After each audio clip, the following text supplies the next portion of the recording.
Sidhani ni tajiri, hiyo ni mali ya umma, wameiba toka kwetu. Viewers, Edwin Sifuna was on Herman Manyora's show. Yes. Yes, and he was talking about what next. And he was telling Herman Manyora that this is a moment where Kenyans need to decide. Kenyans need to show the government that if you do not work, kama unaiba, tunaweza kutoa. And this is the moment whereby Kenyans should also confirm to any political leader that the sovereignty lies with them. Yes. And he was very clear on that. He was saying that we need to show that hii Ruto kelele anapiga sijui ati mimi si agenda. Ruto is an agenda because people need to show Ruto, and any leader that comes after Ruto, ukikuja after Ruto unafaa ujue that if you are a president, if you do not help the people, then you are a one-term president. And again, I think this is the time that Kenyans are going to make the history at some point which United States made. Yes. During the time of Trump. Yes. When they just made him a one-term president. Yes. And then they brought him back. They brought him back after they knew that Yes. Yes. He's pushing left, right, and center for them. Yes. And he's really doing something for them. So I think history, sometimes we need to make history. Yes. With the purpose. And we need to also, because these leaders and people around Ruto are very arrogant. Very arrogant. Again, there is something is believed in Kenya that a president cannot be one term. Yes. I think this is the time to break that mentality. Yeah, and he was saying that he was talking about mara yake ya kwanza ya kuvote ilikuwa 2002. Yes. Na alisema hiyo time wakienda kuvote walikuwa wanasema they want anybody. Hawataki Moi. Walikuwa wanasema anybody but Moi. But not Moi. Yeah. Yes. And he's saying that that is the same mentality that Kenyans need to have at this time.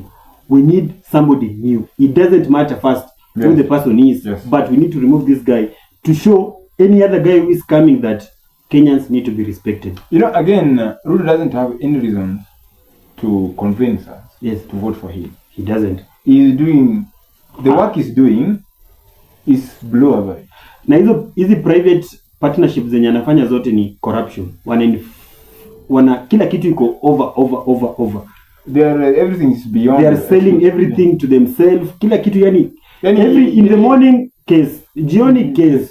So it's very hard to deal na this current government. You know, the mentality of this leadership today is that how do we work, how do we use the opportunities we have as leaders from the government to make sure that we drain our people.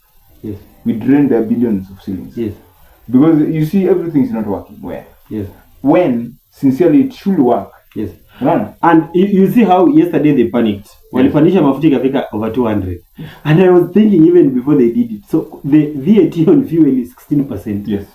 Wali drop the first day, 15th wali drop to 13%. Yes. And I was just asking myself, is this a serious government? Mbona msitoe hiyo VAT totally so that the prices of fuel can still remain 170 something as they were, so that people do not feel this burden. Because unajua tunalipa so many tax on top of fuel. Yes. Fuel yenyewe iko cheap but we're paying too much tax. And the next yesterday night, was it yesterday night? Yes. Wakaenda wakaitoa sasa 13% wakaleta 8%. Because now the government, they create a problem and they try to give you a solution. This is what Ruto is always doing with us. The only thing is that Ruto thinks that we have a very poor psychology. Yeah, he tried to play with our head. He plays with the psychology. Yeah, atawambia silikuwa 200, sasa hivi nimeleta 197. Wanaipra waliweka juu. Mimi kama serikali nikaamua nishukishe tax. Yes. Ikuje mpaka 13%. You see? You need totally dumps. Yeah, only if you have dumb people around you, then you can do that. Yeah, he's trying to see people Kenyans are stupid. People are not stupid, sincerely. Viewers, welcome to One Bold Brain. This is the heartbeat of political analysis. Please remember to subscribe, like, and share. Leave a comment and tell us what you think, because it seems the president is always causing problems and then giving us solutions and then making us to like him. Or he makes himself look like an angel. Correct. He's saving you after causing a problem. I saw such scenarios. I saw somewhere in a movie called Designated Survivor. Yes. Whereby there is a problem. Yes. You create it. Yes. Then for publicity. Yes. Then you solve it. Yes. Then the public realizes that you are their hero. Yes. So we are used to such scenarios. Yeah, and that is, he did the same thing in education. Alipandisha university fee paka 200 100 akakuja akaikap at 54. Yes. But remember when he was going into the government, ilikuwa watu walikuwa wanalipa 24,000. Me myself I paid 24,000 in university. Yes, correct. All through. Yes. But he capped it around 54 63, sijui kuna wengine nilipa paka 70s. Akasema I have solved your problems. Si nilikuwa nimewekea 100, sasa nimeweka 54. But so you have no reason to complain. You know Ruto, sincerely Ruto aliguza mali pabaya sana. Yes. One, ukiguza education. Yes. Hakuna vile mtu mwenye alisoma wakati wake, mwenye amemaliza university ama mwenye amemaliza college atasahau na mpigie kura 2027. Because those people really suffer. Yes. How can you raise school fee when you promise us hata itakuwa free? Yes. How? By the way, Nina Mwananchi, Babu Wino was talking about how they want to do it. They're talking about free education. Yes. Primary, secondary, university. Yes. Free education. Yeah.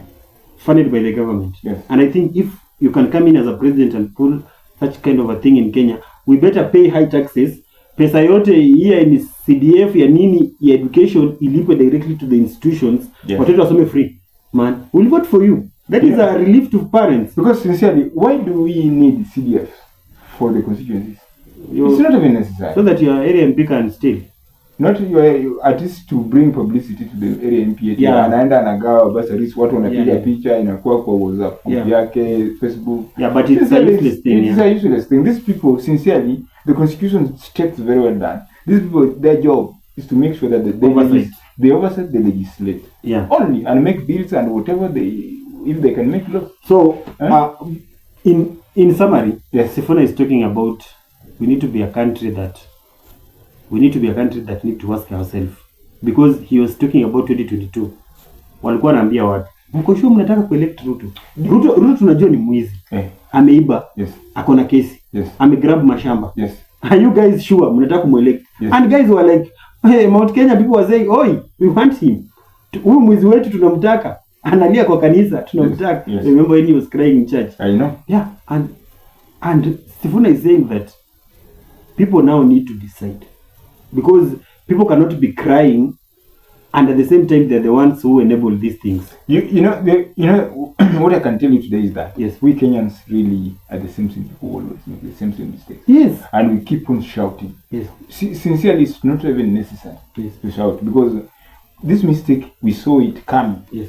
And we decided to elect Ruto as our leader. Yes. So after this punishment, I think coming 2027, even from MCA, I know there is some counties whereby some people just made it a mistake from MCA up to the president. Up to the president. And there is nothing working for them. Yes. So this is the time we have an opportunity to rectify this. Yes. And I think we can do it. Yes. The only thing we need to do is that, exactly, do we need ethnical leaders, or do we just need national leaders who can work for anybody? Yes. No matter the tribe, no matter where you come from, no matter color. Yes. You see? But last election, what we did was very simple. We did elect ethical leaders. Yes. Who ni mtu wetu. Yes. I think mambo ya mtu wetu is not working in Kenya today. Yeah, mtu wako Kenya is a developed. It's useless thing. Yeah, you just because anybody can employ you as long as you are qualified. And that's why we think we have this all this scenario of our education system.